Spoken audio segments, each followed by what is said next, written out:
So here's how you're gonna turn on live location services on the iPhone. Let's get started. If you're new to the channel, by the way, hit the thumbs up and subscribe so you don't miss videos like this one. Essentially, you need to open up the settings and find the privacy and security section.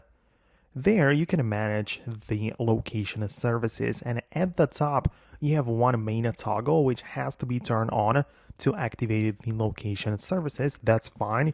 You need to have that turned on. The toggle has to be green. But more than that is below, as you can see every single app which can access your location, then it has its own dedicated menu. So for example, you can check out the maps or some random apps like social media or messages and whatnot, and you can choose specifically which app can or cannot access your live location. So you can also switch in between some different modes. For example, in Instagram, you can choose that it can access your location while using the app or always.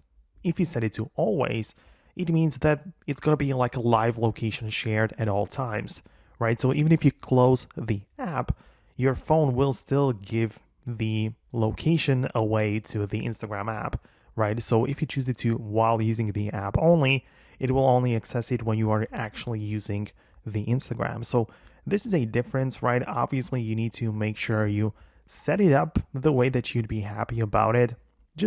I recommend people to go through all of the apps one by one and then decide accordingly. But these are the main things you need to know about it. If there are any additional questions, go ahead and leave it below in the comments.